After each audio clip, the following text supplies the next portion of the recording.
Oke, sudah terdengar suara saya? Kayak tiba-tiba lemot ya ketemu. Oke, tiba-tiba lemot nih ketemu Anda nih. Oke, selamat pagi. Assalamualaikum warahmatullahi wabarakatuh.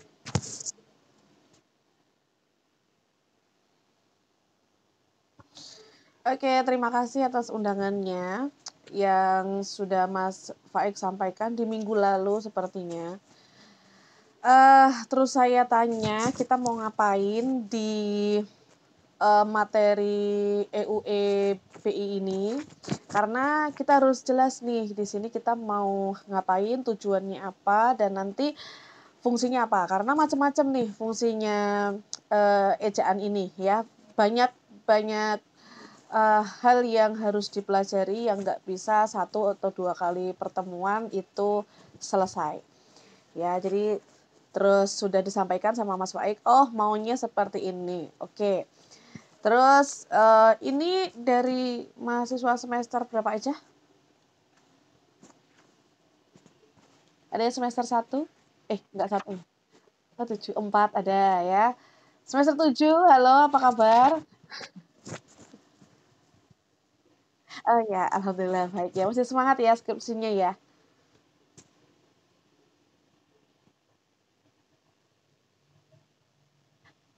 Aduh, nggak di PHP tapi ya. Oke, ini buat yang semester bawah, di bawahnya semester 7, ini bisa disimak baik-baik. Ya, ini salah satu kalau kita belajar EUEBI ini, kira-kira ngefek nggak ketika kita mengerjakan tugas atau ketika kita membuat tugas akhir ataupun skripsi. Ngefeknya gini, bisa mempercepat atau bisa lewat jalur tol atau lewat jalur kota nih kira-kira kalau saya paham tentang ejaan. Ya, nanti kita ulas bareng-bareng. Makanya saya di sini tulis apa sih pentingnya EUEBI dalam penulisan karya tulis, baik itu karya tulis ilmiah maupun karya tulis populer. Karena di dalam perkuliahan biasanya saya sampaikan dua, ya ada ilmiah, ada populer. Karena selain ilmiah untuk keperluan kuliah, mahasiswa juga harus tahu populer untuk keperluan hobi. Siapa tahu hobi itu akan menghasilkan uang ataupun mau cita-cita kerja sesuai dengan hobi seperti yang disampaikan sama Mas Irfan tentang apakah Anda mau jadi penulis, apakah Anda mau jadi jurnalis, atau Anda mau jadi seorang guru, seorang dosen yang dia harus bisa untuk minimal harus bisa menulis dasar ya. Oke, kita ini dulu. Pentingnya pedoman umum ejaan bahasa Indonesia. Slide berikutnya.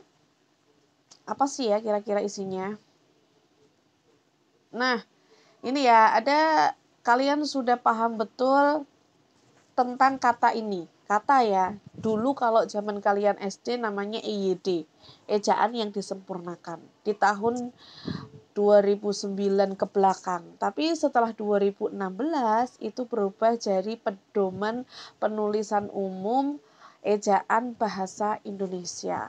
Ya, dan kalian harus tahu apa itu pengertiannya, apa itu fungsinya, dan apa itu unsur-unsurnya. Ya, itu semua sebetulnya ada ketika Anda mau belajar. Bukunya banyak sekali. Banyak sekali penulis yang menuliskan tentang teori. Ya, hanya teori. Isinya apa saja sih pedoman umum ejaan bahasa Indonesia ini, kenapa penulisan ya, pedoman umum ejaan bahasa Indonesia, pedomannya itu apa saja, isinya apa saja, hanya ada 4 sebetulnya isinya.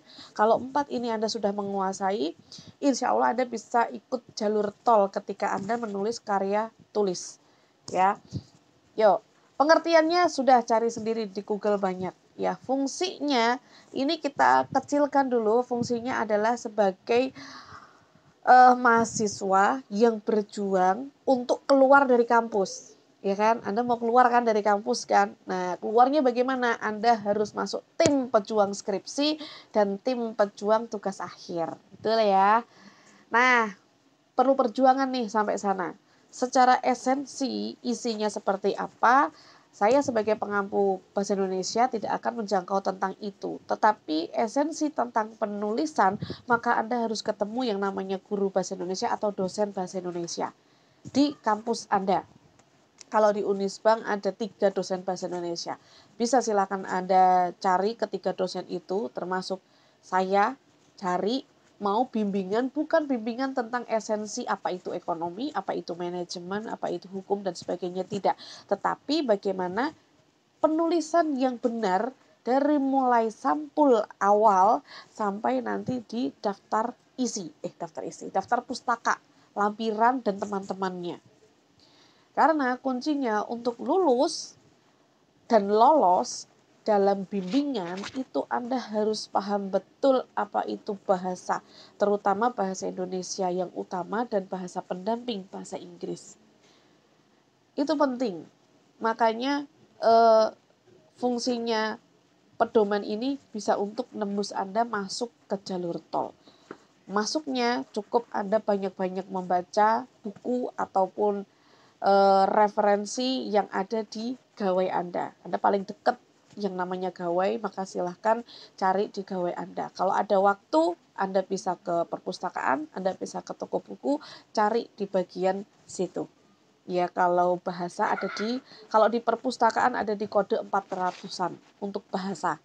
Ya, 400-an itu penulisan karya tulis ilmiah tentang bahasa Indonesia, tentang kepenulisan dan lain-lain itu ada di rak nomor 400. Kalau Anda mau tentang penelitian kualitatif, kuantitatif atau pengetahuan umum tentang hal itu, Anda bisa ke rak 100. Itu bisa cari. Ya, kalau Anda punya uang, Anda bisa ke Gramedia atau ke toko buku lainnya untuk mencari buku tentang bahasa Indonesia. Semua ada di situ. Banyak penulis yang menuliskan tentang itu. Tinggal Anda nanti mengaplikasikannya di dalam tulisan tugas akhir, makalah ataupun skripsi Anda nanti bagaimana. Ya. Nah, yang berikutnya nanti unsur-unsur silahkan Anda cari sendiri. Next. Oke, nah saya tanya dulu nih ya, dari semua yang ada di sini. Sudah Anda punya buku pedoman umum ejaan bahasa Indonesia? Ada yang sudah punya? Coba mana suaranya? Ada yang sudah punya? Belum. Yang lain? Sudah ada yang punya? Yang skripsi nih pasti punya nih. Yang skripsi? Yang skripsi? Oh, belum juga. Oke, kamus deh. Kamus, ada yang punya kamus? Kamus ya? Ada yang punya? Ada. Kamus apa, Mas? Oh, tanya kamus cinta. Kamus bahasa Indonesia ada. Ada di mana? Ada punya sendiri atau ada di perpustakaan? Oh, punya sendiri ya. Yang gini, ada yang punya kamus thesaurus atau Anda baru mendengar kata thesaurus? Siapa yang baru mendengar kata thesaurus? Baru mendengar? Belum pernah buka berarti ya. Oke, nanti saya jelaskan apa itu kamus thesaurus. Oke, next. Nah, ini ya. Kalau kalian mau ikut jalur tol, Anda harus punya 3 ini, wajib. Ya, wajib supaya Anda nanti lolos ketika Anda bimbingan nih. Ya, entah itu bimbingan untuk makalah tugas, entah itu untuk publik yang lain, entah itu untuk tugas akhir ataupun skripsi. Ya, di HP Anda harus ada 3 ini. Siapa yang sudah punya salah satunya? Ada yang punya? Belum. Coba 5 menit, 5 menit. Play Store, Play Store. Punyanya Kemendikbud ini asli. Ada yang namanya Kamus Besar Bahasa Indonesia, carinya yang edisi 5 karena itu edisi terbaru. Ya. Terus buka, ada Pedoman Umum Ejaan Bahasa Indonesia. Ya. Itu Anda harus tahu ya, Play Store. Coba dibuka, nanti silakan download di situ. Karena biasanya mahasiswa saya sebelum kita tekan kontrak selama 1 semester, Anda harus download ini dulu. Supaya apa? Supaya nanti saya nggak repot ketika saya ngoreksi. Ya, tolong mahasiswa, kalau saya ngoreksi itu baik-baiklah sama dosennya supaya tintanya dosen itu rada hemat gitu ya. Jadinya pakai ini. Terus ada yang namanya Kamus Thesaurus Bahasa Indonesia. Ini belum ada di Play Store, tapi Anda bisa masuk ke Chrome ataupun ke Google, nanti cari Kamus Thesaurus. Ini adalah kamus sinonim kata, persamaan kata. Ya. Karena kalian sebagai mahasiswa bukan hanya belajar tentang kata umum, tetapi di situ ada kata khusus. Kata khusus itu berarti mencakup bidang tertentu. Misal Anda anak hukum, berarti ada kata-kata yang khusus untuk bidang hukum, yang nggak ada di bidang yang lain. Itu pun untuk ekonomi, untuk kesehatan, dan lain sebagainya. Itu namanya kata khusus. Ya, kalau kata umum semua orang bisa pakai. Tapi kalau yang namanya kata khusus, ketika hukum dimasukkan ke dalam ekonomi, itu tidak bisa. Itu namanya kata khusus. Nanti akan Anda temukan ketika Anda sudah semester atas. Banyak sekali kosakata baru, kosakata khusus yang akan muncul. Makanya Anda butuh kamus-kamus ringan. Bagi saya ini ringan ya, mungkin bagi Anda berat. Belajar dulu, buka-buka dulu yang ada di situ. Karena nanti kalau Anda sudah semester 7 seperti mbaknya itu, Anda harus punya banyak kosakata tentang kata khusus. Ya, itu nanti bisa dibuka Kamus Thesaurus ya, cari persamaan kata. Persamaan kata cinta misalnya, ada kasih, ya kan, ada apa, itu nanti ada sinonimnya semua, ya, persamaan kata. Kalau Kamus Besar Bahasa Indonesia, kalau beli mahal, langsung itu unduh aja, itu punyanya Kemendikbud. Ya, resmi, edisi 5, itu ada semua. Cara penulisannya bagaimana dan lain-lain. Terus pedoman umum ejaan bahasa Indonesia, download aja. Ya, bisa langsung Anda lihat, oh isinya materinya seperti ini, penulisannya seperti ini. Ya, ini harus Anda punya. Oke, next. Nah, jadi kita sudah kenalan dan ini ada di peraturan pemerintah. Jadi bukan pedoman yang sekedar pedoman, tetapi ini ada di peraturan Menteri Pendidikan dan Kebudayaan ya, di pasal sekian. Sekarang sudah masuk di jilid 5. Sementara belum ganti, masih di jilid 5. Kalau Anda tahu buku fisiknya, kamus fisiknya itu tebal banget. Enggak semua toko buku ada ya. Enggak semua toko buku ada, tapi kalau Anda ke Gramedia itu punya dia. Ya, kamus yang paling terbaru. Jadi nanti supaya esensi atau kalimat yang Anda susun sudah sesuai dengan kaidah bahasa Indonesia, ketika Anda bimbingan nanti Anda akan cepat untuk lolos ACC, dan ACC. Ya, next.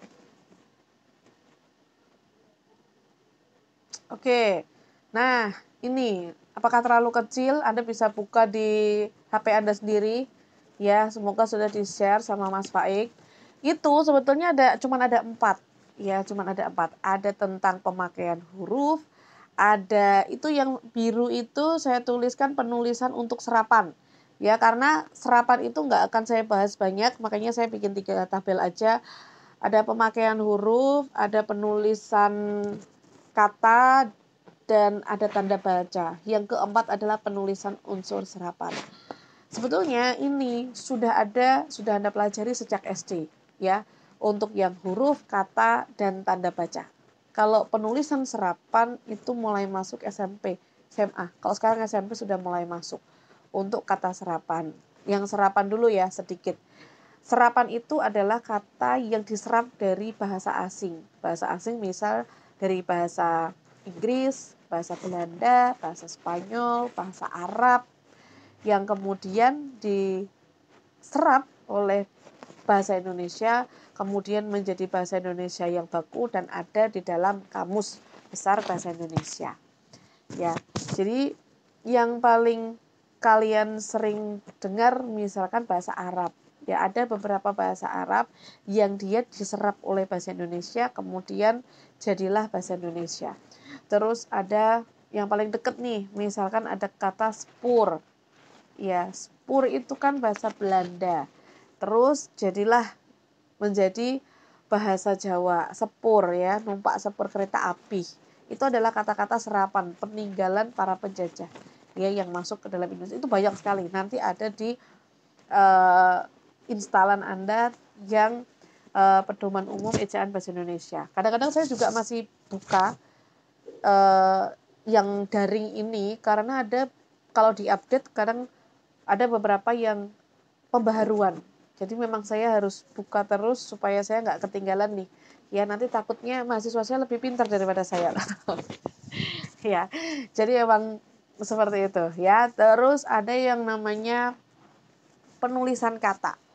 Ada banyak kan di situ. Itu sudah Anda bisa lihat sendiri apa itu partikel, apa itu kata depan, apa itu imbuhan dan sebagainya yang ada di situ. Itu juga perlu pemahaman khusus. Dulu Anda pernah saya ajar nggak di kelas? Siapa yang pernah saya ajar di kelas? Pernah ya? Dulu Anda semester berapa? 2. Ya semester 2 ya. Sekarang soalnya bahasa Indonesia kayaknya taruh di semester atas. Ya, taruh di semester atas. Itu kalau Anda kelas saya pernah cerita, Mbak ini yang lagi skripsi, tolong perhatikan baik-baik. Dulu ada mahasiswa yang bimbingan, dia salah menuliskan kata depan dan imbuhan. Ada yang tahu cerita ini, saya pernah share mungkin waktu di kelas ya, kalau masih ingat ya. Kata depan dan imbuhan. Sesuatu hal yang beda. Ya, penulisannya juga beda, walaupun hurufnya sama. Ya, kita bayangkan ada D, dan I. Dua huruf sama, tapi dia bisa menjadi imbuhan dan dia bisa menjadi kata depan. Kalau saya bilang di rumah, di sebagai apa? Imbuhan atau kata depan? Di rumah. Kata depan. Kata depan. Dipertanggungjawabkan. Apa? Oke. Bedanya ada di mana?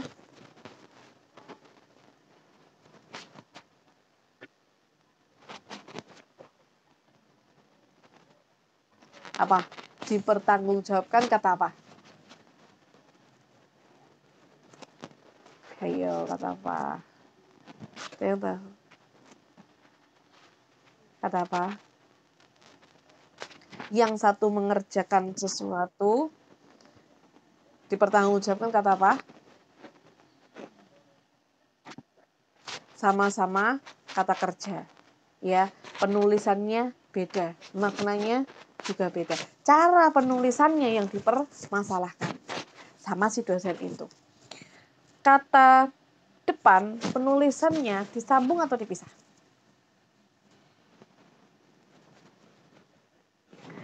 Imbuhan, penulisannya disambung atau dipisah?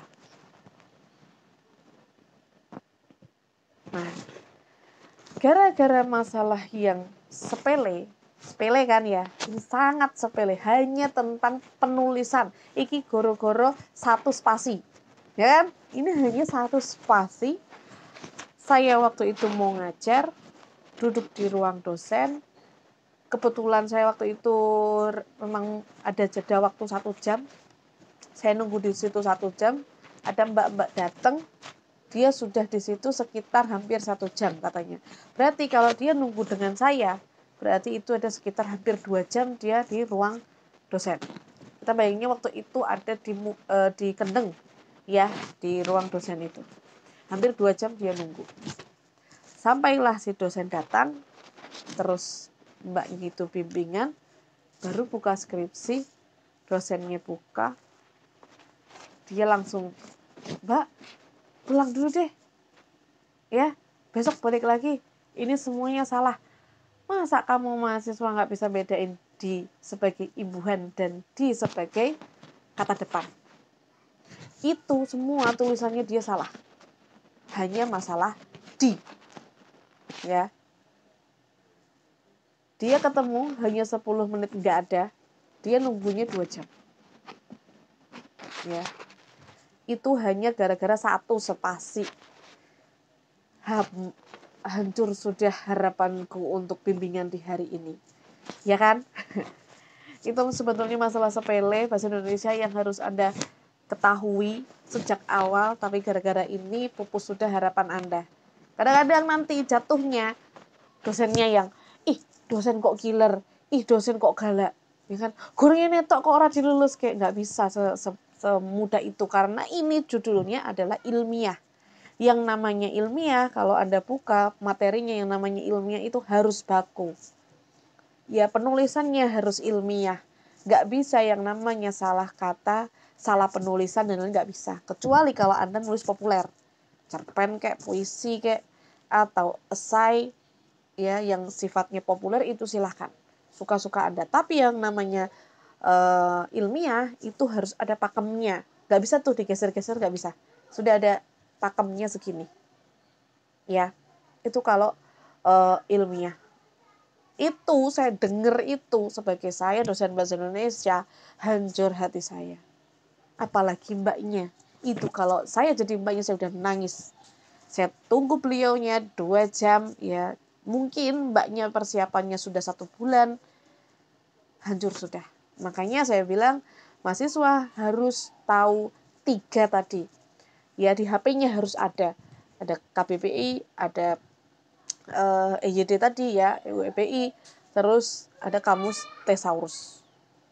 Itu wajib supaya nanti Anda enggak masuk di jalur kota ya, tapi masuknya langsung jalur tol.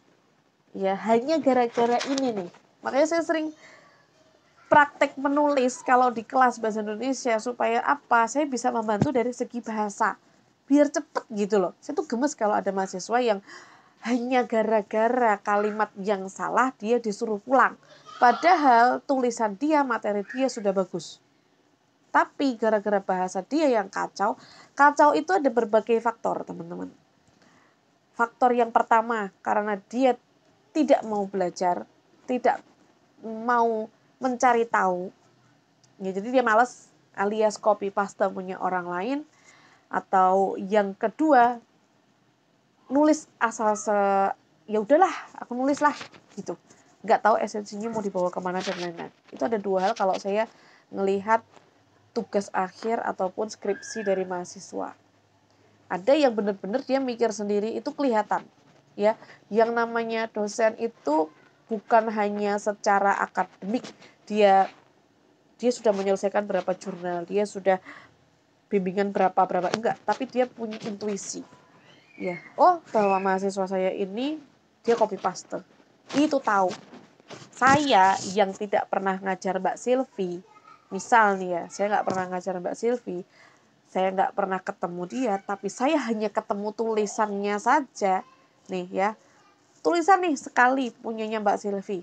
Kita nggak pernah ketemu nih di kelas, bukan di kelas saya bahasa Indonesia juga. Tapi saya tahu kalau Mbak Silvi copy paste. Karena apa? Kadang-kadang satu intuisi, yang kedua adalah pembacaan saya mungkin lebih banyak daripada pembacaan Mbak Silvi. Ingat ya, dosen Anda itu sudah menempuh pendidikan yang lebih tinggi daripada Anda, otomatis pembacaan mereka lebih banyak dibandingkan dengan Anda. Ada juga nih yang minoritas ya, ada beberapa mahasiswa yang memang lebih pintar atau lebih update tentang buku-buku dibandingkan dosennya juga ada. Ya, atau setidaknya seimbang dengan dosennya itu ada. Jadi nggak kadang-kadang mahasiswa enggak Bu, saya nggak copy paste, nggak bisa. Dosen itu tahu. Ya saya duduk, samping saya ada beberapa skripsi yang lagi antri dengan dosen-dosen yang lain. Saya buka, saya tahu kalau dia itu copy paste. Hanya baru di latar belakang. Latar belakang itu ada di bab 1 kan, paling awal. Saya tahu kalau mahasiswa ini copy paste, padahal saya nggak pernah lihat dia bukan di kelas saya, tapi saya tahu. Setelah dosennya pembimbing datang, betul, dia copy paste.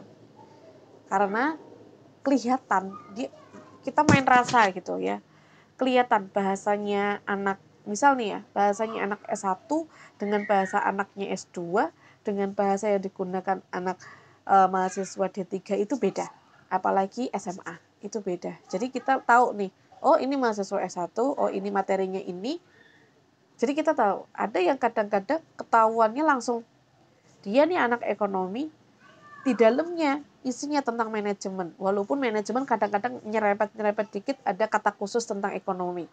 Tapi yang namanya, ini ketahuannya gini, ini pasti mahasiswanya keyword aja di Google. Keyword dia keluar materinya apa terus di copy paste. Nggak bisa. Ya, makanya hati-hati. Saya selalu bilang, sebentar ya, sebentar. Sama ayah dulu. Sama ayah dulu. Sama ayah dulu. Sama ayah dulu. Jangan diketahuan sana. Ayah mana? Cepetan sana. Nanti gak tak jalan-jalan ya. Kita mau mandi bola loh. Sana. Turun dulu. Iya sana cepetan. Sama Mbak Ririn. Ayah ganti baju dulu nanti baru kesini. Sana. Cepetan. Ganti baju dulu sama ayah. Iya ganti baju gitu. Dadah. Sana. Pakai perinces.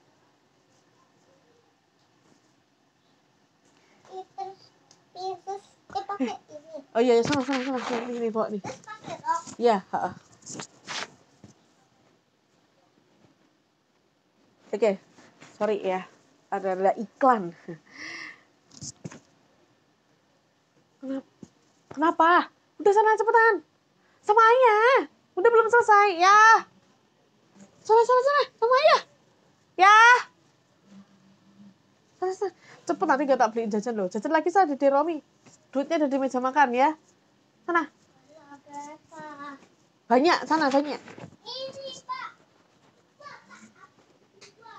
Oke. Kita balik lagi ya. Nah. Gitu. Jadi kelihatan nih. Jadi jangan main-main. Saya bilang selalu mahasiswa kalau mau serius menulis ya, tolong di bagian bab 1 latar belakang jangan sampai ada yang copy paste.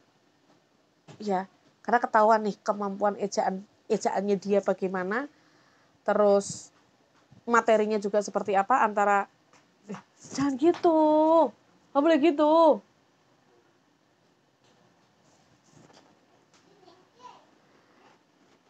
Jadi nanti kelihatan ya. Jadi untuk Mbak Silvi dan teman-teman yang berjuang segera di ACC, tolong perhatikan baik-baik ya.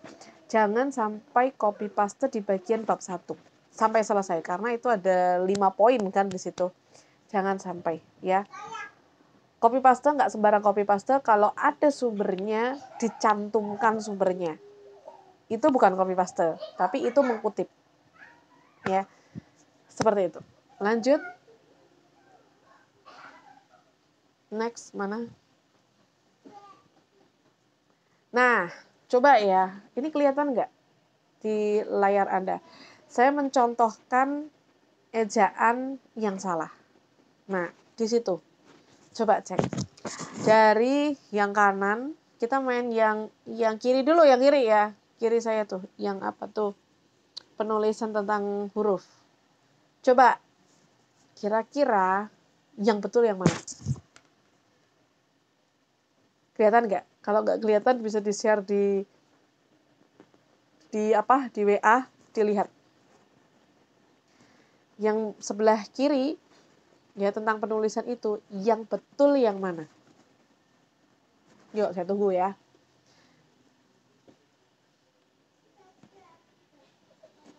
Yang tahu bisa langsung nyalakan mikrofonnya.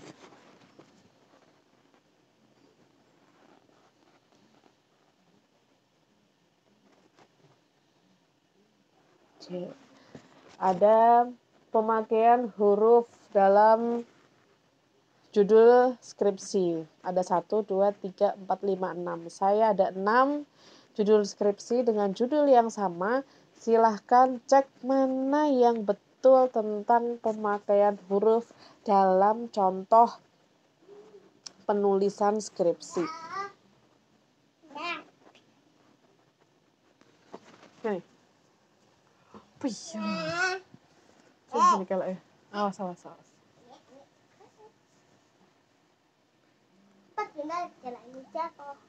Sini. Lu iki kualik. Saya kualik. Sini, sini.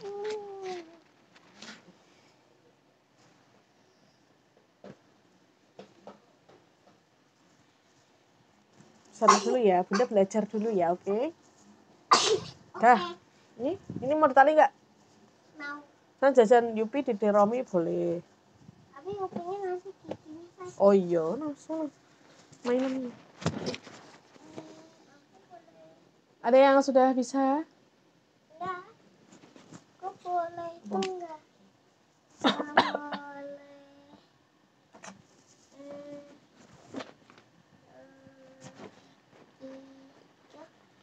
Boleh.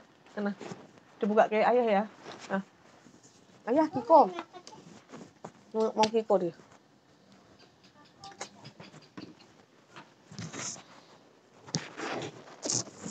Ada yang sudah bisa, yuk. Ini bisa 1 jam kuliah ini ya, kalau saya nunggu kalian ya, yuk.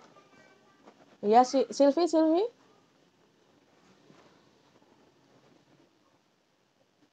Oke. Ya.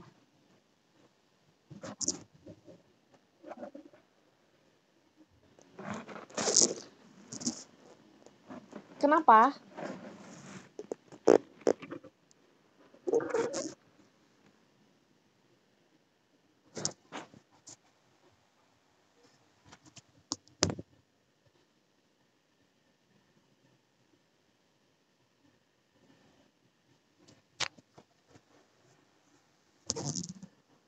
Kenapa kecil?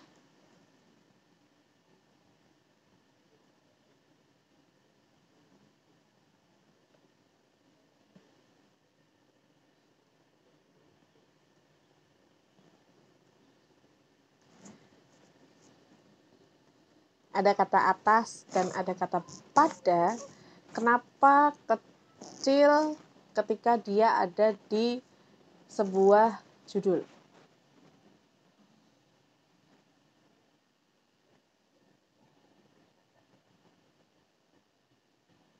Hmm. Apa? Ya, siapa? Rizky Nur.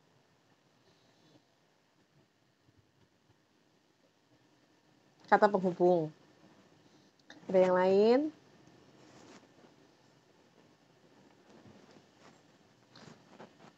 Nggak ada?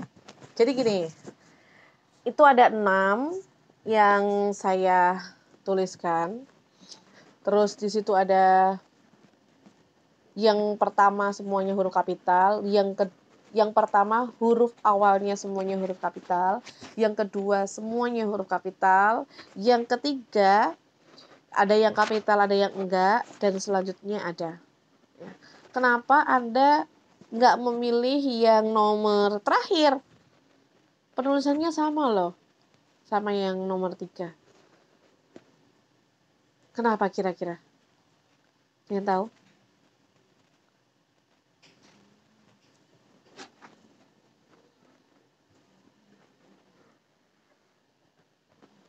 Oke, kenapa tidak boleh ada tanda titik?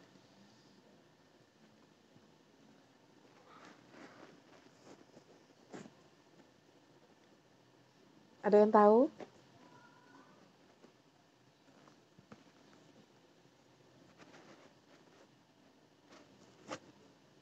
Gak ada yang tahu?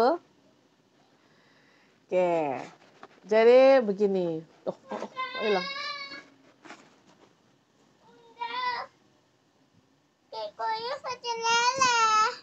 Masih leleh. Dibuka plastiknya terus dimasukin lagi. Yang plastik besarnya ya. Loh, kok hilang slide-nya? Oke. Nah, penulisan huruf, saya mencoba mengaplikasikannya tentang ejaan. Kalau Anda datang ke perpustakaan, kemudian masuk di bagian tugas akhir ataupun skripsi, penulisan skripsi itu ada 2 macam. Ada yang kampus itu menggunakan huruf kecil, ada yang kampus itu menggunakan semuanya huruf kapital. Ya, kita ngikutin kampus kita berada. Ya, namanya kaidah selingkung. Jadi kaidah selingkungnya Unisbank itu pakainya yang huruf kecil atau huruf besar. Kalau makainya huruf besar, berarti jawaban Mbak Silvi betul. Saya temukan nih Bu di perpustakaan semuanya huruf besar. Ya, fungsinya huruf besar tadi ada ya di poin slide yang sebelumnya. Penulisan huruf besar itu ada fungsinya. Yang pertama adalah sebagai kata depan di dalam kalimat, huruf depan di dalam kalimat.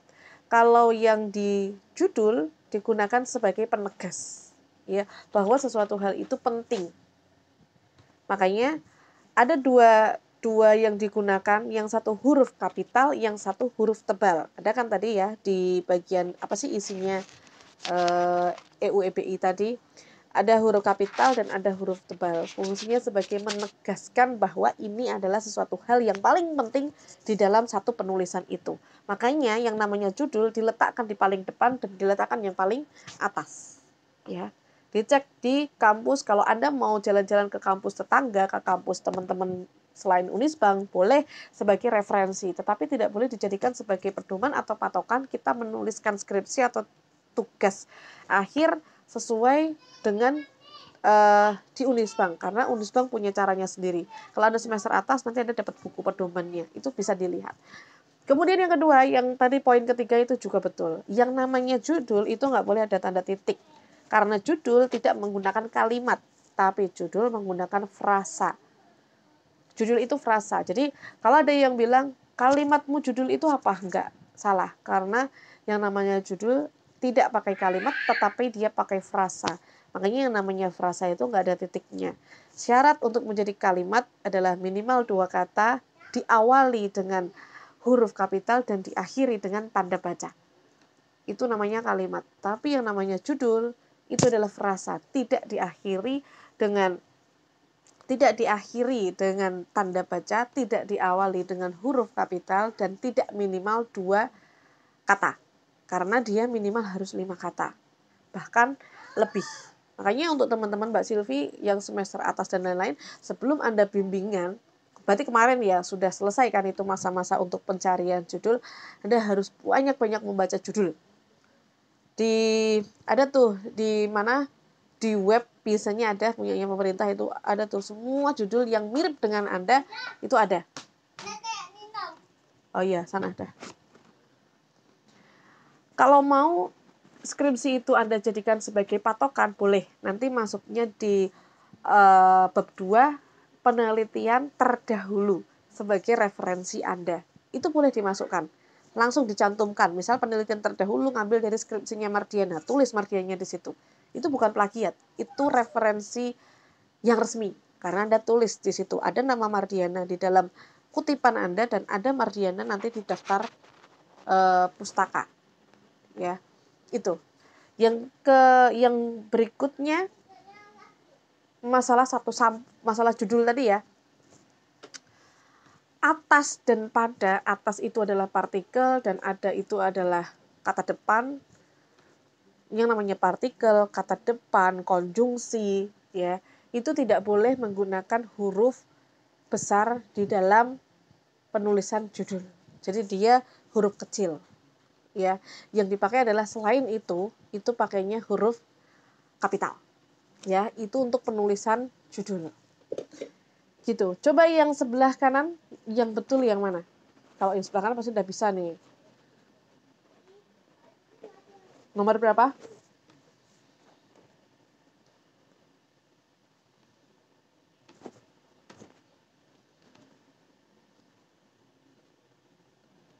Ada yang tahu sebelah kanan yang betul yang mana?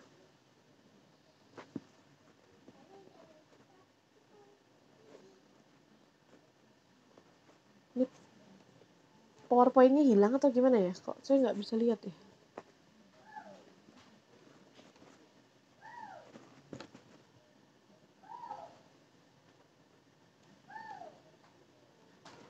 PowerPoint-nya hilang kah, Mas?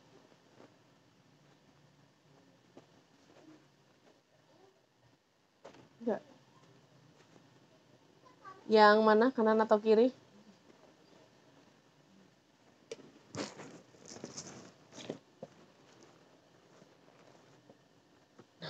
Yang kanan atau yang kiri? Yang kanan atau yang kiri? Yang kanan, yang betul yang mana? Ini udah tahu nih. Tadi kan udah dapat bocoran dari yang kiri.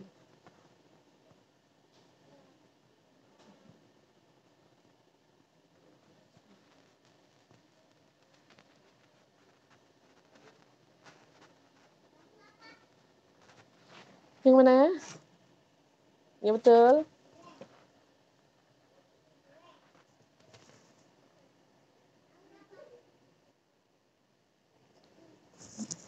Bentar. Yang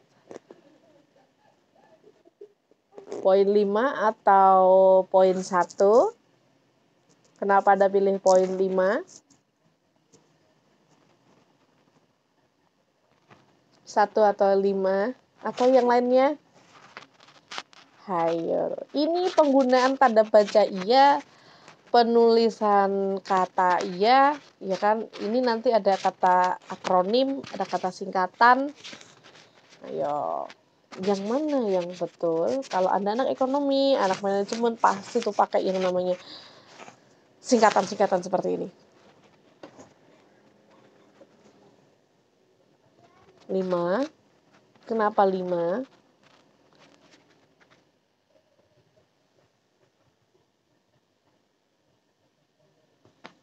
Terus, ada lagi?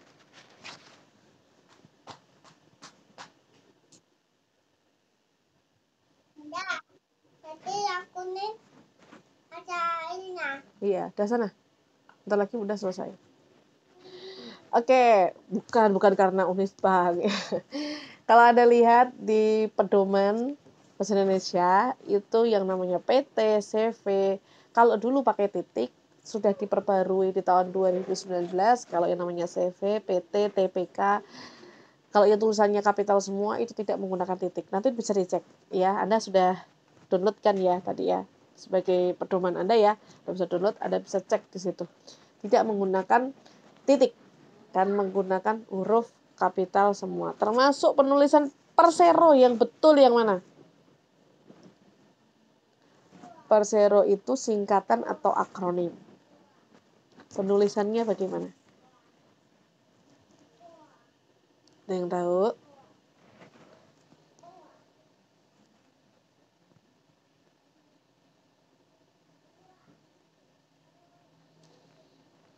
Siapa yang tahu?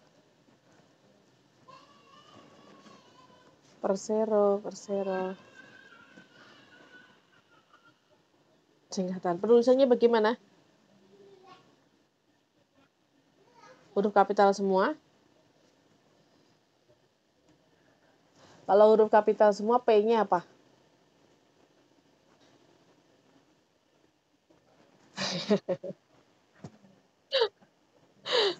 Kalau singkatan berarti P-nya apa, E-nya apa, S-nya apa, R-nya apa, S-nya apa, E-nya apa, R-nya apa, O-nya apa. Persero itu apa? Kepanjangannya apa? Apa? Persero. Persero itu, Persero itu.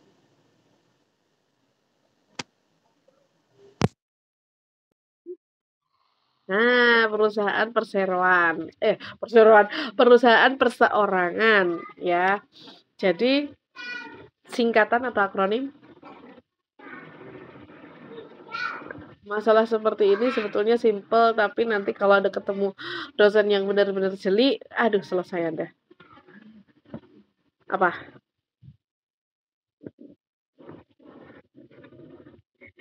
Ayo, singkatan atau akronim. Singkatan adalah apa?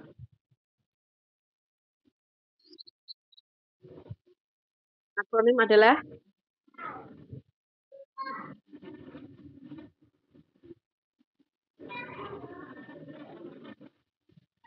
akronim adalah pengertiannya akronim adalah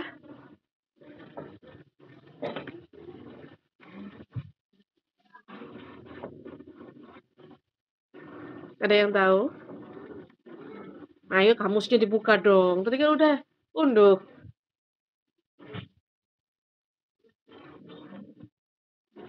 Akronim adalah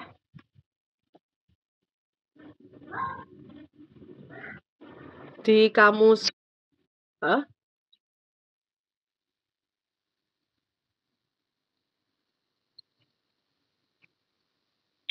Nah, contohnya.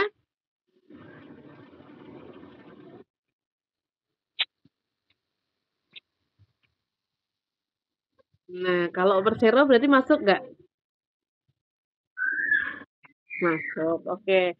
Ada Persero, terus nanti ada TBK dan lain-lain nanti silakan Anda pelajari di sini. Yang penting kalau Anda sudah unduh, dua itu dilengkapi sama Thesaurus, aman hidup Anda ya. Jangan teriak-teriak. Oke, gitu ya. Itu contoh kecilnya aja tentang penulisan. Pusing nggak? Kira-kira pusing nggak? Kalau belajar bahasa Indonesia pusing nggak?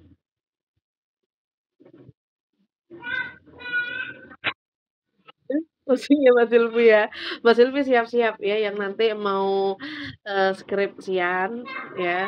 Itu harus semangat terutama kosakata dalam bahasa Indonesia dan jangan sampai copy paste untuk di bagian bab 1, bab 2, bab 3 bukan copy paste tapi mengkutip dari punya orang lain itu boleh. Ya, jangan sekali-kali. Yang penting Anda berbanyak membaca. Orang yang banyak membaca otomatis kosakatanya dia akan bertambah. Pengetahuannya dia itu sudah otomatis ya, tapi nanti berpengaruh sama cara dia menulis. Terlihat dari berapa banyak materi yang dia baca. Itu kelihatan dari cara penulisannya. Jadi kalau saya mode serius, nulisnya serius juga bisa, mode yang sederhana juga bisa, mode anak SD juga bisa, PAUD juga bisa, semuanya bisa. Jadi nggak mungkin saya pakai bahasa anak kuliah ke anak PAUD. Itu nggak bisa. Jadi sama seperti Mbak Silvi.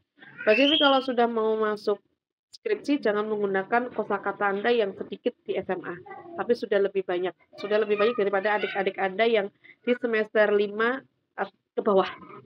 Kosakatanya lebih banyak. Itu Anda akan aman lewat jalur tol. Ya, nggak perlu ribet-ribet ini dan itu. Yang penting pahami. Kalau Anda nggak paham dengan apa yang Anda tulis, tipsnya dari saya adalah baca nyaring. Dibaca nyaring kayak orang gila. Ya, di kos-kosan, izin sama teman satu kamar, aku tak mau nyaring ya, supaya nanti Anda ketika Anda baca nyaring Anda tahu, ih ternyata kok kalimatku aneh ya. Nah, itu terlihat ketika Anda baca nyaring.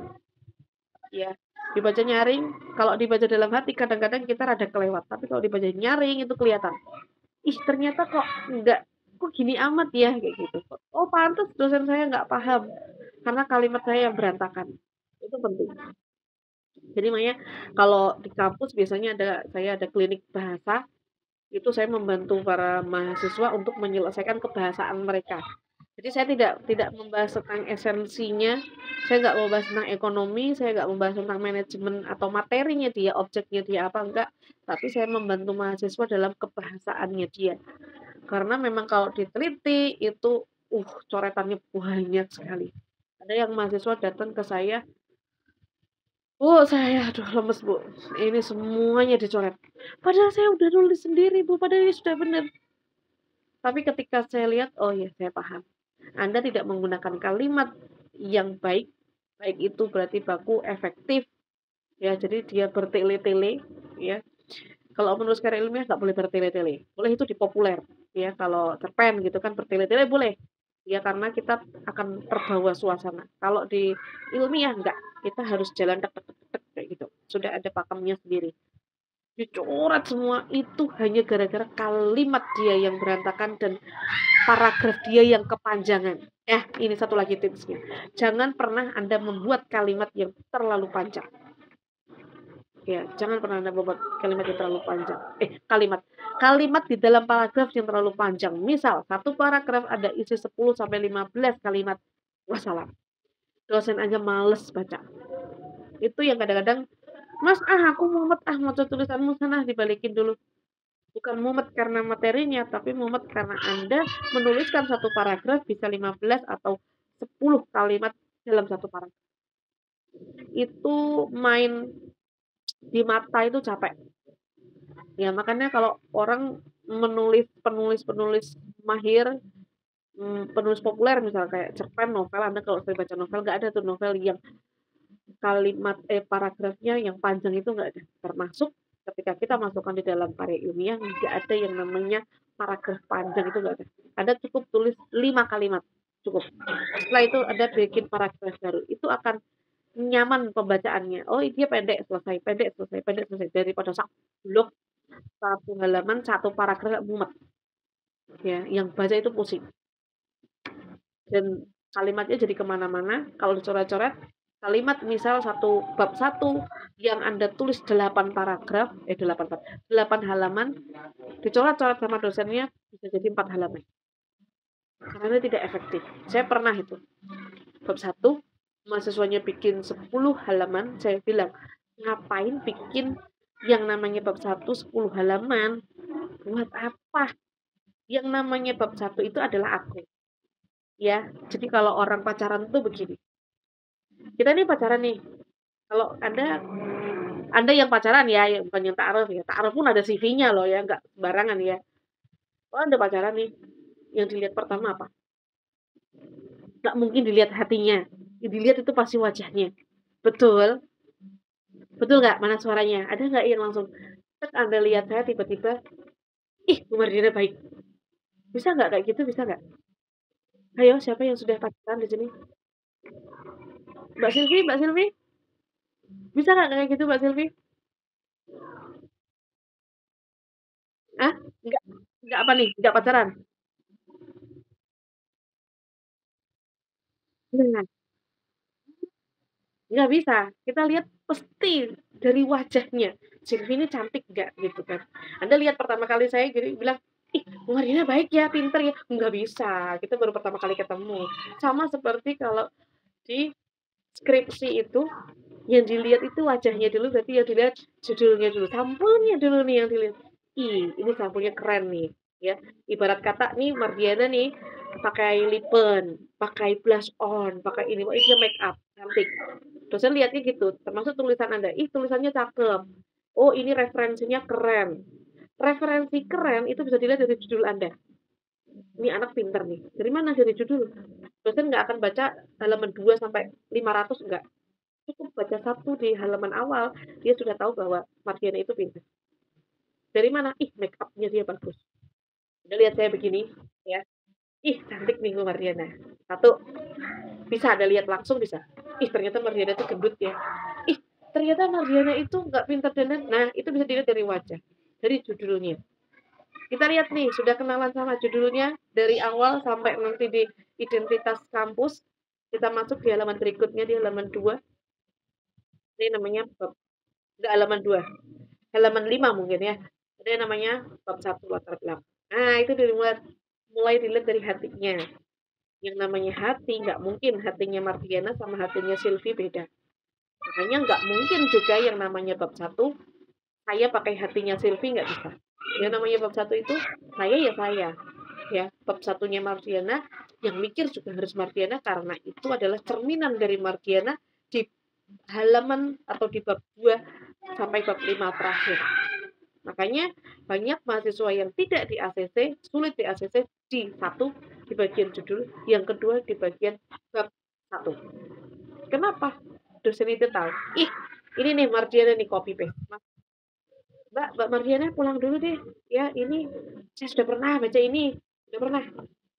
Lagi nih, ada beberapa mahasiswa gitu, sampai 5 kali. Ah, ini mah udah pernah. Nah, udah pernah, Mas. Balikin. Itu dari bab satunya dia. Artinya berarti Mardian itu nggak pernah baca buku, nggak pernah ke perpustakaan, nggak pernah jalan-jalan. Itu Mardiana. Kalau orang Mardiana sergap ke perpustakaan, sergap baca buku, sergap lihat web, itu tahu. Oh, ini nih mutakhir nih, fenomena baru nih. Ya, fenomena baru nih karena seperti itu adalah fenomena terbaru yang sudah selesai. Oh, ini nih. Nah, dilihat dari situ. Ya, dilihat dari situnya. Itu kunci. Nah, kita tahu nih hatinya nih. Oh iya nih, ini Mardiana banget nih. Dosen kan tahu nih. Karena Silvi akan ketemu dengan Mardiana sebagai dosen pembimbing 1 tahun ke depan. Iya bagus-bagus 6 semester lah. Semoga Silvi selesai 1 semester ya untuk skripsi. Amin yang kenceng. Amin paling kayak Nadine sama Sal ini ya. Amin paling kenceng gitu kalau amin 6 bulan selesai. Ya, itu butuh proses. Nah, itu dari latar belakang. Jadi nggak mungkin yang namanya bab satu, Mardiana pinjam hatinya Selfie nggak ada. Bab satu selesai, sudah tahu nih, Mardiana baik. Nah, kita kencan nih. Kita bisa lanjut. Nih, kita bisa lanjut. Saya tahu Mardiana baik, saya tahu Mardiana pinter, gemati, dan lain-lain. Itu dari bab satu ya. Setelah itu, selesai, tek hatinya nyatu. Yuk kita komitmen yuk pacaran misalnya gitu. Nah, yuk lanjut di bab 2. Nah, bab 2 dan selanjutnya sampai nanti nikah ya. Nikah itu artinya sampai bab 5 selesai ya. Sidang itu ke KUA namanya. Saya tuh kalau nerangin mahasiswa harus pakai analogi-analogi yang dekat sama mereka gitu ya. Jadi yang namanya sidang itu KUA selesai deh ya. Jadi nggak bisa kita langsung serta merta kita tiba-tiba langsung bisa kenal bisa ini nggak bisa ya. Ta'aruf pun butuh proses, ada CV, ada pihak kedua ketiga yang akan memperkenalkan, nggak bisa langsung ta'aruf ya aku cinta sama Silvi kita nikah yuk, enggak, harus ada CV-nya ininya dan lain-lain. Sama seperti kita bimbingan ya, pakai CV lah, buku apa yang sudah dibaca, jurnal apa yang sudah dibaca, sudah jalan-jalan kemana, jalan artinya sudah ke perpustakaan kah, sudah ke toko buku kah, sudah bertemu dengan siapakah, itu harus ada ya. Jadi seperti itu. Ini waktu kurang tanya jawab kan kurang 4. Saya lebih ya, lebih 6 menit. Kira-kira seperti itu. Itu secara umum yang namanya ejaan seperti itu. Tak bisa kita belajar satu persatu enggak. Tapi itu saling eh, komitmen ya, saling membutuhkan satu sama lain. Gitu. Itu slide berikutnya itu penutup dari saya. Saya slide berikutnya mana? Apa sih? Slide berikutnya, kok saya nggak bisa lihat ya? Nah, ini ya, slide berikutnya ada di sini. Saya mencoba pendekatan sama beberapa mahasiswa, baru saya lakukan 2 bulan atau 3 bulan yang lalu saya bikin TikTok. Dan ternyata apa yang saya sampaikan direspon baik sama banyak sekali mahasiswa di luar saya. Saya lihat tuh titik-titik ada dosen pembimbing yang marah-marah sama mahasiswanya. Mas ini bimbingannya bagaimana? Ini bagaimana? Nah, saya nggak bikin itu. Ya saya tidak bikin itu, tapi saya mencoba uh, pendekatan dengan mahasiswa dengan yuk kita belajar bahasa supaya anda nggak dimarahin seperti Viti yang ada di situ ya. Itu kalau anda bisa lihat di situ nanti anda akan tahu nih, oh ternyata basicnya seperti ini. Itu contoh yang banyak ada di situ ya, contoh yang banyak ada di situ. Saya mencoba dan ternyata responnya sangat baik. Saya akan membantu mahasiswa di penulisan ya, entah itu untuk keperluan makalah, keperluan tugas akhir, ataupun keperluan skripsi. Jadi kalau teman-teman mau tanya banyak hal tentang bahasa atau apapun, bisa langsung ke TikToknya saya, nanti akan saya jawab. Jadi kita sharing. Jadi situ isinya semuanya mahasiswa. Ya semuanya mahasiswa dan saya akan bantu secara kebahasaan, bukan secara esensi. Karena kalau secara esensi nanti ke dosen pembimbingnya masing-masing. Seperti itu. Dan terakhir ya penutup, terima kasih untuk sharing kita di pagi ini ya. Nanti silakan langsung berkunjung ke TikTok saya. Saya yakin semua yang ada di sini pakai TikTok. Entah itu untuk keperluan hiburan, entah Anda sebagai konten kreator, entah apa, Anda kan pakai, nah bisa dilihat, dicek di situ. Nanti Anda bisa simpan-simpan, oh ternyata Anda butuhnya seperti ini. Gitu, terima kasih dari saya. Saya kembali ke Mas Faik.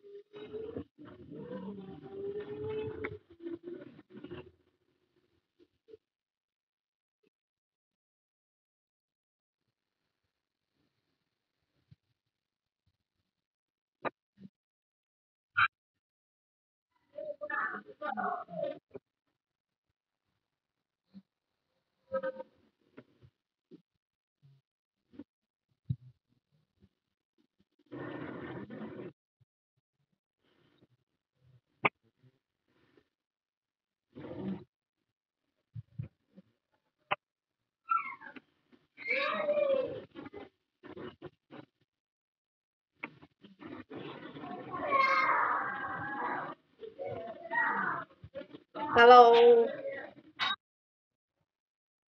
kalau ya, kalau bertanya itu gini, terus pernah menulis dulu baru bisa bertanya kayaknya ya. Karena kalau bahasa Indonesia itu kalau belum praktek rada susah untuk tanya. Oh iya, Mbak Silvi, ada yang mau tanya.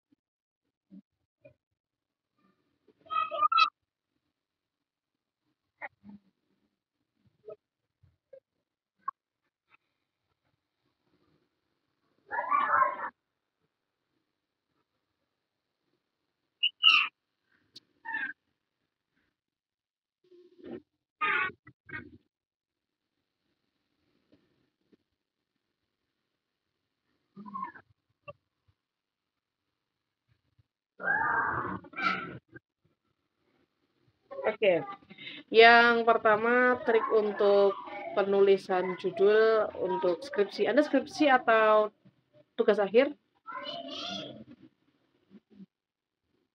Oh, skripsi, oke. Triknya itu gampang, Mas. Saya selalu bilang kepada mahasiswa, trik untuk mencari judul itu adalah satu, Anda harus gunakan kuping Anda baik-baik. Artinya kuping Anda baik-baik, satu Anda harus mendengarkan banyak informasi. Entah itu dari TV, radio, internet ya, bisa dari sosial media dan lain-lain. Yang kedua, kalau Anda mau skripsi niat, Anda wajib banyak jalan-jalan ya.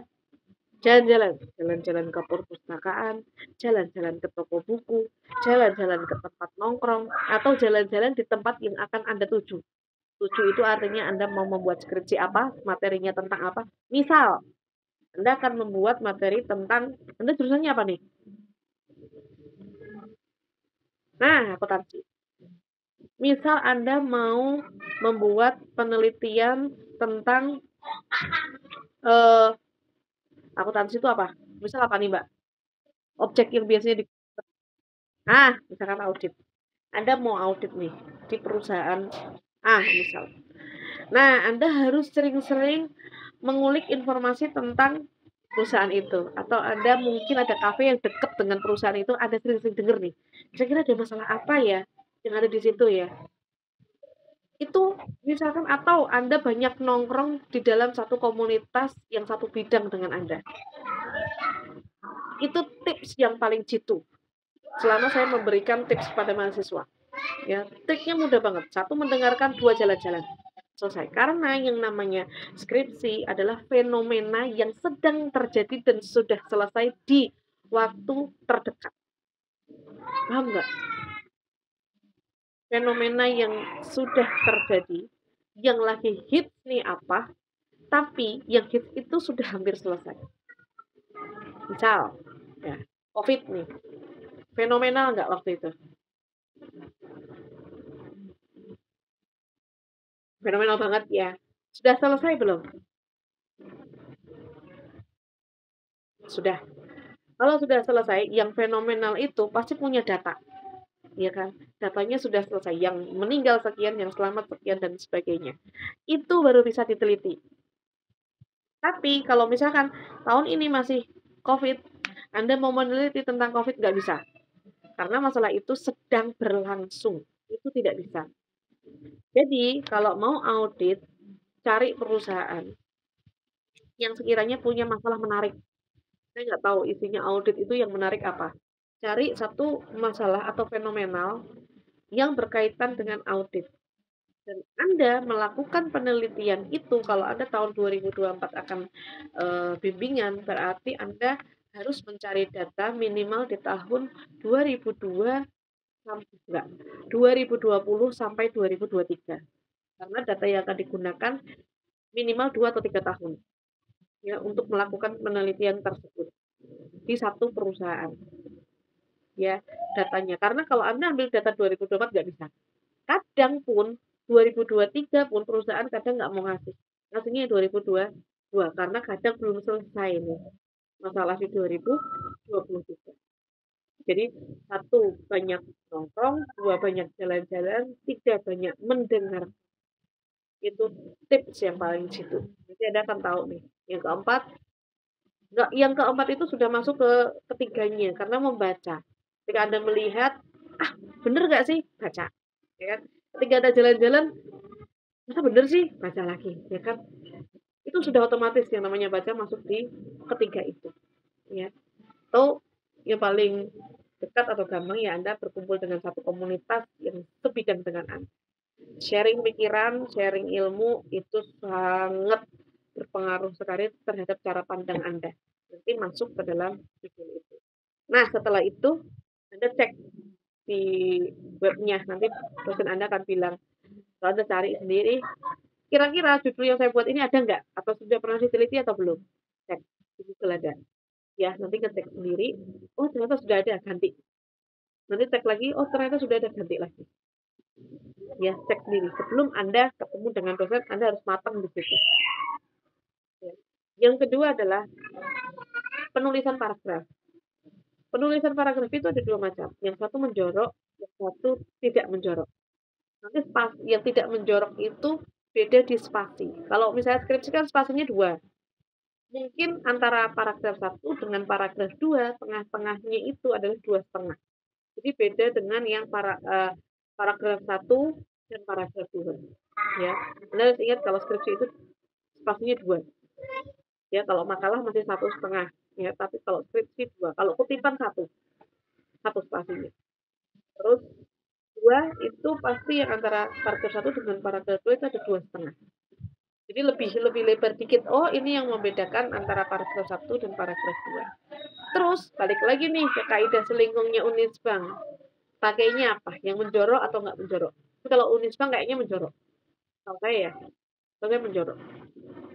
Ya, jadi kelihatan nih. Oh, kalau menjorok antara paragraf satu dengan paragraf dua itu masih dua spasinya.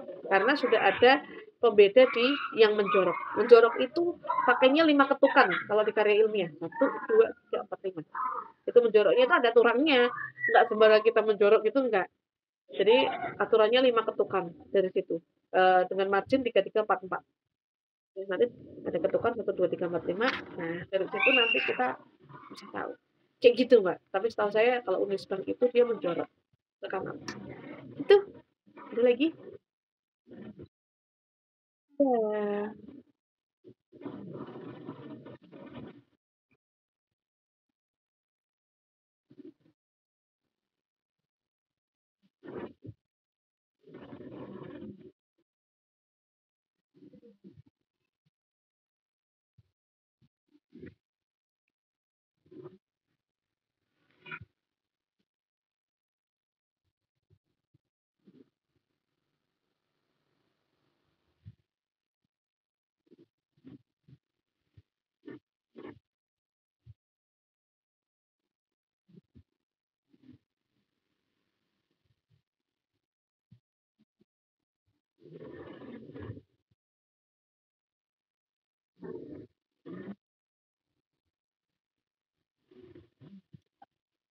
Oh,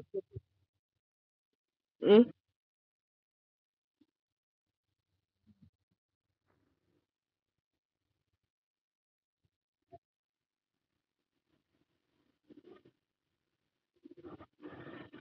Sudah. Oke. Itu tadi konteksnya adalah jurnal, iya? Atau semua penulisan? Ini, kalau jurnal itu, misal nih, Anda sudah membuat skripsi 300 halaman, kemudian Anda ubah nih, karena mau dipublikasikan, diubah jadi jurnal, yang 300 halaman sekian, jadi 15 lembar. Nah, pusing nggak tuh? Ya, tuh. Ini nanti pertanyaannya kok. Apakah nanti misal nanti ada tulisan membahas tentang getuk. Paragraf satu getuk, paragraf dua nggak ada. Kita lihat dulu di ini yang dari 300 tadi. Nggak harus semuanya ditulis sama getuk adalah enggak. Ya karena antara paragraf satu dengan paragraf 2 dengan paragraf yang berikutnya itu berkesinambungan.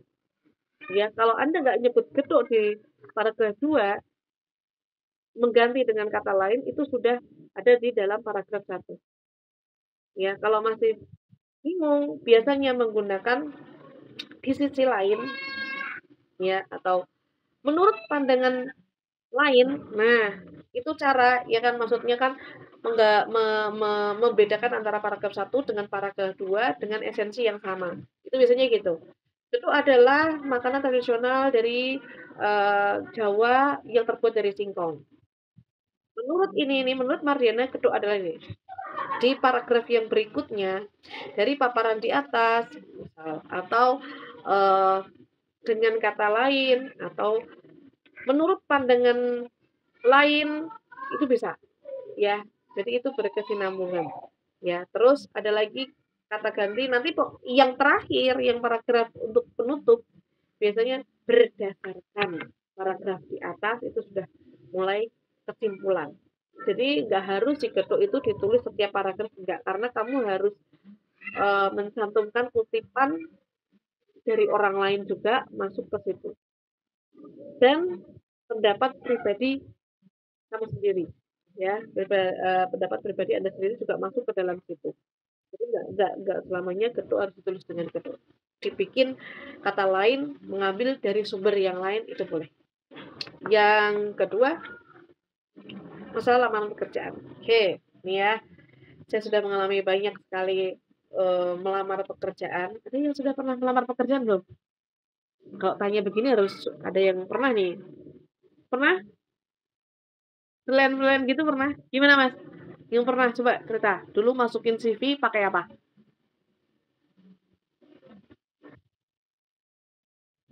Hah?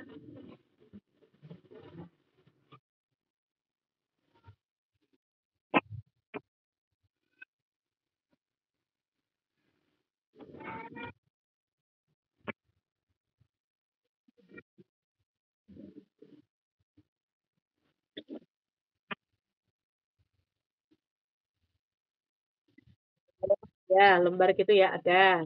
Yang ditulis juga ada. Efeknya gimana? Ada komen nggak? Gitu ya. Ada komentar nggak sama fittingnya atau nggak dilihat malah?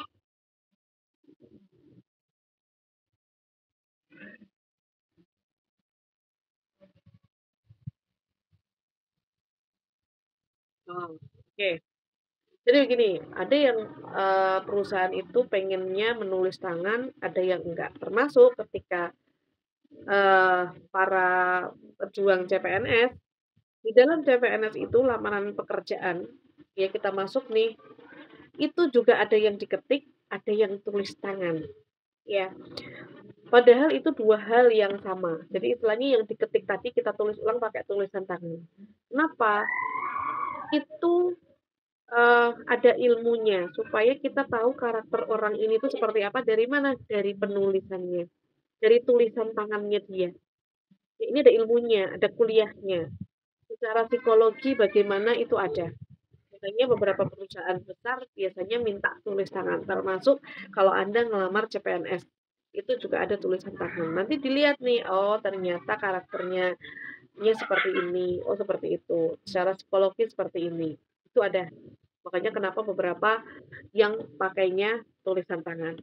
Terus di-scan gitu kan, terus dikirim via email. Itu fungsinya itu. Nanti ada bukan bukan HRD tapi dia bagian dari HRD yang akan melihat.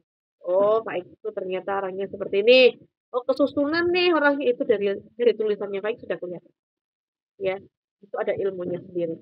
Ilmu tentang penulisan itu. Kayak gitu. Jadi nggak semua saya dulu pernah kalau saya ngelamar pekerjaan yang biasa-biasa aja, maksudnya nggak terlalu perusahaan besar, nggak pakai tulisan tangan nggak masalah. Tapi kalau perusahaan besar, biasanya ada tulisan tangan. Nanti ketika kita ketemu HRD nih, udah tahu nih Mardiana nih orangnya seperti ini kayak gitu. Dulu waktu saya ngelamar di Kompas, dulu kan sebelum saya jadi dosen saya kerja di Kompas, Itu kelihatan tuh, ya, ini marginnya nih, Anda orangnya begini ya, begini. Jadi ketemu HRD-nya tuh sudah tahu kalau marginnya itu orangnya begini. Jadi orang jangan kesusuan, jadi orang jangan ini, itu terang HRD-nya, karena dapat laporan dari psikolog yang tentang tulisan tangan itu. Kira-kira kalau Mardiana seperti ini, job desk-nya ada di mana ya, itu sudah tahu. Atau kira-kira kalau orang seperti ini, kita bisa terima atau enggak, itu orangnya sudah tahu. Gitu. Jadi kalau perusahaan besar itu lebih ribet ya, tapi kalau ketemu perusahaan besar, HRD-nya itu lebih profesional, lebih asik lah, lebih profesional. Bener-bener nggak, kita nggak subjektif nggak, tapi dia bener-bener objektif dari segi, oh ternyata Margina bisa di job desk ini, job desk ini, job desk ini. Karena dulu saya ngelamarnya penulis, jadi ujiannya pun ada yang namanya ujian EUEBI. Ya, saya 2 jam ngerjain soal 200 soal EUEBI. Ya, itu kalau Anda mau jadi penulis. Karena Anda harus tahu tuh itunya dulu. Ya, kayak gitu. Jadi tulisan tangan tolong dicek ya nanti ya. Nah, siapa tahu nanti kalau Anda punya duit ke psikolog, kira-kira saya pekerjaan yang cocok apa, itu bisa dari tulisan tangan Anda. Seperti itu. Jawab, kalau belum, oke, kasih ya.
Mas,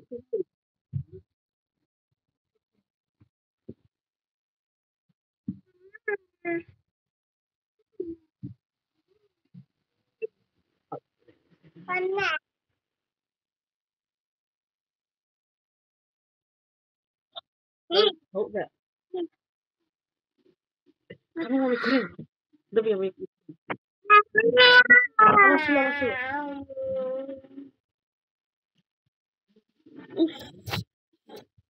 Aku mau sama Pilar dulu. Nanti iya, iya, iya, iya. Sama Pilar itu ya. Bunda, bunda.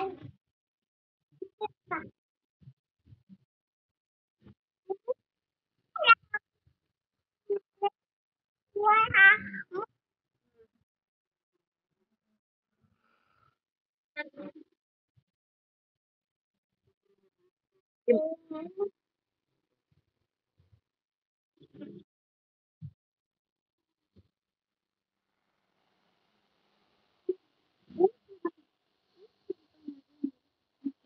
kelihatan.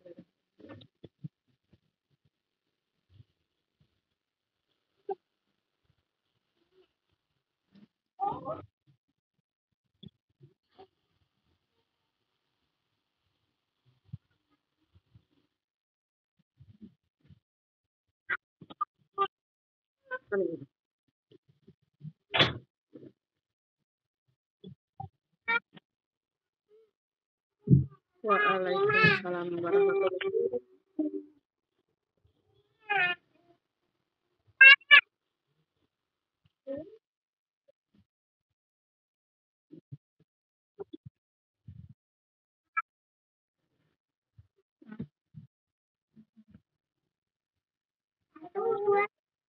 Hmm.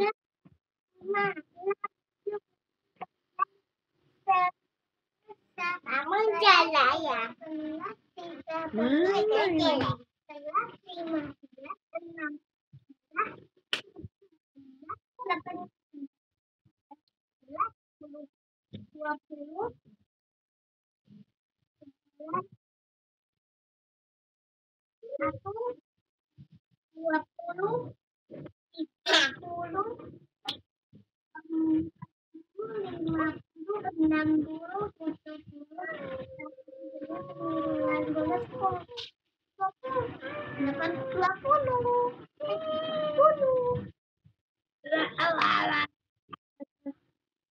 Satu, dua, tiga, empat, satu, dua, tiga, empat, lima, enam, Bukan lagi. 8,